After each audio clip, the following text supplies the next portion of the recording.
We're now in Job chapter 4, but we're going to go a little faster through the discussions of the friends because there's a lot of repetition. Because it's a poetic book, because it delivers a message, the same thing is said over and over again in different ways. Yesterday we read the response of Eliphaz, one of Eov's friends, who said, basically, don't argue with God. God knows what He's doing. Be a man, because that you always used to support others. Now that you are afflicted, you give in. And finally, he says, you probably are a sinner. And you just think that you're righteous. It says God is great, God knows everything. He says, in chapter 5, verse 17, he says, Ine ashrei enosh yochichenu Eloha umusar shaddai al timaz. Happy is the man whom God reproves. Do not reject the discipline of the Almighty. Sometimes you suffer, but He will also bind you up. This is an approach that you find today among many religious leaders that say that if one is suffering, it's for a reason. That I read somewhere that was in a book actually written by a pastor. It says that he once saw a shepherd. I don't know if he saw a shepherd or he tells a story of a shepherd who has in the mountain on the Alps that one of his goats is too wild, so he breaks its legs, so it cannot get into a greater danger. It cannot jump off one mountain to another. So his argument is that sometimes God will afflict a person to prevent him from getting into bigger trouble. So someone, according to his theory, will become a paraplegic, so he will not fall off a cliff while driving like crazy.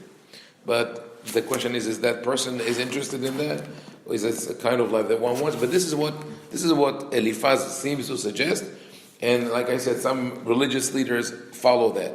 Say, God, there's a reason for all the suffering, and God gives it to a person to maybe prevent greater suffering or as a punishment. This is what Eliphaz says. Eov is not happy with that. In chapter 6, he says, Lu shakoli shakel ka'asi, I wish if someone could weigh my anguish and lay on the scales my full calamity. So I have so much to say, and I feel that God is targeting me. The arrows of the Almighty are in me. God's terrors are arrayed against me. If he says there's no reason for what happened, God just picked me as a target. What would I want to do? He says, would that my request were granted, that God gave me what I wished for. What does He wish for? Death. He doesn't wish for anything else. He says in chapter 7, truly man has a term of service on earth. His days are like those of a hireling. Isn't it? I says basically, I'm an employee. I'm an employee of God. As long as He's happy with me, fine. The moment I lost grace in His eyes, He casts me aside, and I'm worse than someone who's working hard. I'm unemployed. For the suffering is being unemployed because he cannot function as a human being. And now in chapter 7, he starts talking directly to God. He says, I'm going to speak without restraint. I will give voice to the anguish of my spirit. Am I the sea or a dragon that you have set a watch over me? He says, why am I so important that you fix your attention on me? He says, okay, if you God, you're Almighty, I'm a human being. I'm not important. Why do you care so much about me to watch over me? And so he wasn't upset when God watched over him in a positive way. But now when this is negative, he's upset. He says, it says, you will not look away from me for a while. You don't let me be till I swallow my spittle. It says, even if I try to spit, you watch over me. And we sometimes see it with parents that are constantly criticizing their children. The cave cannot even breathe, cannot even swallow without the parents saying, do this, do that. That's what Eov says right now. It says, Noser Adam, lama samtani lemifgalach ve'alai lemasai. It says, you created me, I'm a burden for myself and to you. Ma lo tisa peshai ve'ta'avir et avoni, ki ata le'afar eshkav, ve'shihartani ve'neni. Why do you not pardon my transgression and forgive my iniquity? That's what Eov says. Just, is it so easy for you to forgive me? When you think about the king, the emperor, someone who's so powerful, if one of his lowly servants did something wrong, he could always say, okay, no, I pardon you, you can go away, you can go free. That is what Eov responds, that's how he responds to Eliphaz. Now his second friend, Bildad HaShuhi, chips in, he says this, how long will you speak such things? Your utterances are a mighty wind. Will God pervert the right? Will the Almighty pervert justice? And this, we go back to what the rabbis say about Eov, about the pasuk B'chol zot lo hata Eov bisfatav, that Eov did not utter any word of heresy or blasphemy against God. And they say bisfatav lo hata, aval belibo hata, not verbally, he didn't express it, but he was thinking that. And his friends picked up on that because he didn't say it directly, but indirectly in his dialogue with God, he's saying, why are you doing this to me? You could pardon me. Or in other words, the whole system doesn't work. What do you get from it? What he's telling God is in other words, like that the system is unjust, and since God has no benefit from punishing or rewarding people, why does he care? Why does he just let people enjoy their lives without causing them trouble, sort of? And Bildad says, are you saying that God distorts justice? It says, if your sons sinned against him, he dispatched them for their transgression. It says, you want to know, he tells you, of why your children died? Because they were sinners. So like I said yesterday, it's not the best form of offering consolation or comfort to say that they probably deserved their punishment, but that's what his friends tell him. Bildad Shuhi goes to it in a different direction. After he says that, he says if you analyze the history of the previous generations, you'll see those who did right flourished and were well established. Their children, their families had strong foundations, but those who did not, those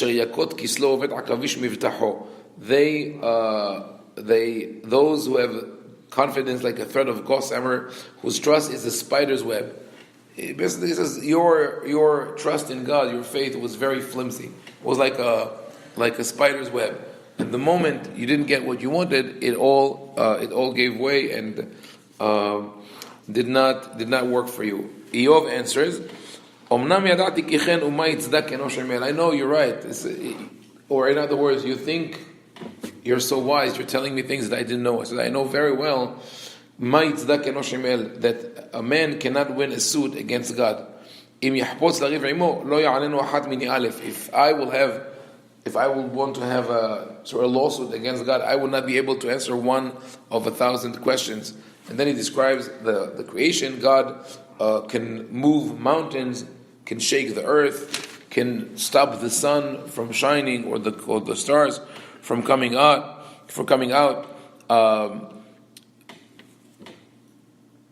It says, so do you think that I can talk to God or justify my case? He says, he says, even if I were right, the moment I start speaking, my mouth will trample me. This is maybe is alluding you to a situation that is common in courts in America, where someone is brought to court and that person believes that he's innocent 100%. And they ask him, would you like to have a lawyer? He says, no, I'll be my own defense attorney.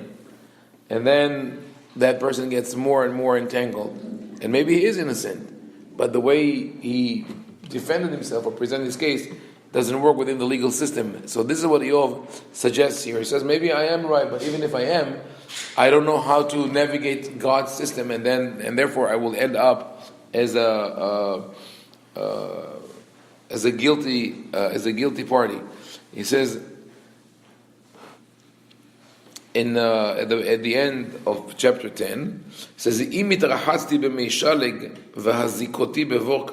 now from talking about justice, again he comes back to suggesting that maybe God is not treating him fairly. What does he say? He says,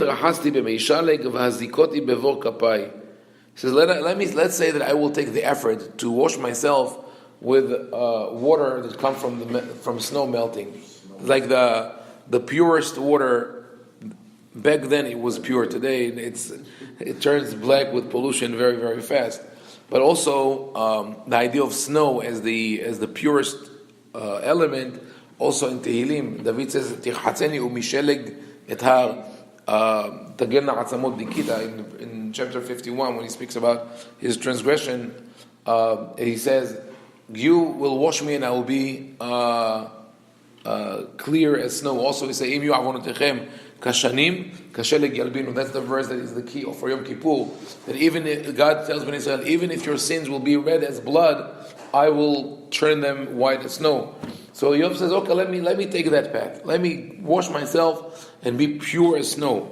V'hazikoti bevor kapai, and I will wash my hands with soap. So he's being sarcastic. He's saying, like, let me say that I take this physical cleansing, but of course he means also spiritual. Az bashahat titbeleni v'ti'avuni salmotai. You, God, will pick me up and drop me into a puddle of mud and muck and say, oh, you're dirty. So you are going to incriminate me no matter what. God is not like a man like me that I can answer him. And then he says, Lo yesh benenu mochiach yashet yado al shnenu yaser me'ala shivto v'mato al teva'ateni. Says, no arbiter is between us to lay his hands on us both. He says there's no such thing. But he is insinuating that he wished that would be the truth, that would exist, and that is very daring. That is, I mean, even to think that the prophet included those words in the Tanakh is very daring, because it's on the border of heresy. What he's saying, he says, if there was someone who was unbiased and more powerful than me and God, then I would be able to talk to God. What is it? So like is questioning God's sovereignty. He's questioning God's justice. So this is the problem of those pesukim. But he says, I want, if that would have happened, it moves to the next chapter. I would tell God, tell me what is my sin, what have I done wrong? Does it benefit you to defraud, to despise the toil of your hands? She says, Abraham said similar things when Hashem said, I'm going to destroy Sodom. But he said it as a question. Abraham says, Vayigash Abraham, after he's being told that God is going to destroy Sodom, he says, Hagoy gam tzaddik ta'arog, af tispeh tzaddik em rasha. Are you going to annihilate the righteous with the wicked? Please check it out. Sort of check it out. But he does it as a question. Eov says, I'm certain that what you did was, I was not deserving the punishment. Here, after he says that, he goes on to say, you don't have the eyes of a human being, flesh and blood, and your life, or your days, your time, is not that of a man. So why do you seek out my sin or my iniquity? You know that I am not guilty, and that there is none to deliver from your hand. Very powerful words. It's like, you know that I didn't do anything wrong. Here he goes to describe his creation. Yadecha itzevuni vayasuni yahat saviv v'tevalle'ini. Your hands shaped and fashioned me, and you surround me. So, but there's a double entendre, because le'atzev is to give shape, but also in the Tanakh, lema'atzevat tishkavun could be sorrow or anger. So he says, you have created me for life of sorrow or life of agony. Yachat saviv tevale'ani means on one end to surround, like I'm wrapped or protected by you, but also levalea is to swallow in a destructive way, right? Zechorna ki chachomer asitani vel'afar teshiveni. This recalls the creation. Beautiful, right? It says, remember that you have shaped me like clay, and you're going to bring me back to dust. Like in Bereshit, Vayitzer Hashem Elohim et Adam afar min adama. Hashem shaped man into that human being. But the word Yotzer specifically refers to clay, because the potter is Yotzer, so he makes vessels from clay, and you bring him back to dust. Halo kehalav taticheni vekekevina takpieni oru vasar talbisheni uva'atzamot vegidim tesochecheni. He speaks about the beauty of the creation of a human being. It starts with the halav, like liquid that becomes more congealed like cheese, and then I'm being clothed with the skin and flesh, woven with bones and sinews. So you did all that intricate work to create me. Haim v'chesed asita imadi ufkudatcha shamra ruhi. You bestowed on me life and care, and your providence watch over my spirit.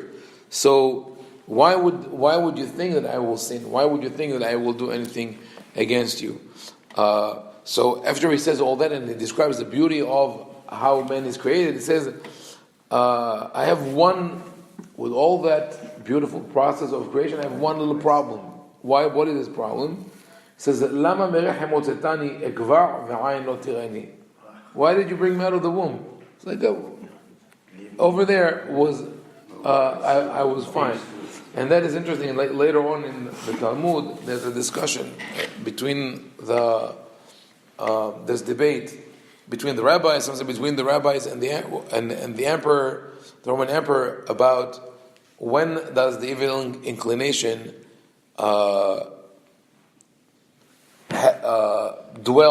starts working with the human being, or basically, when is our consciousness and our free will? When does it kick into place? So some say from the moment of creation, some say from the moment of birth, and they speak about how in the womb is sort of the most blissful existence that one can have. Everything is provided for you. Everything is peaceful. Food, drink. You don't have to worry about anything. So they said if one would have been given a choice, and had on one end would have choice, sort of free will, but no evil inclination, which just want to do good, one would stay in the womb forever. That is, and actually psychologists also speak about that, about sort of like a complex of people wanting to go back to their prenatal period, and that's what the Yov says here. Either I would stay in the womb or I die, because over there it was beautiful, but this world is horrible. I'm suffering. Kasher lo hayiti eyeh mibeten lakever uva. It says, I wish that I just get out of the womb directly to the grave. Halo me'at yamai v'hadal she'id mimeni ve'avlika me'at. So he says, my life is so short. The dash between the date of birth and the date of death for humans is a lot, but for God it's nothing. So he says, if that's only the problem, just let me be. So with that he concludes his second presentation, and now Tzofar Amati, his second friend, answer. He says, I'll just stop today with his opening statement, which is very harsh. He says, Harov devarim lo ya'aneh ve'im ish sefatayim yitzdak. Is a multitude of words unanswerable? Must a loquacious person be right? He says, you think that just because you speak a lot, you're right? He says, no. Basically, it tells him you're a demagogue. You just go on and on and on ranting about your problem, and you think that because you say so much, you're right. No, he says you're wrong. And that will continue by tomorrow and saying what he answered.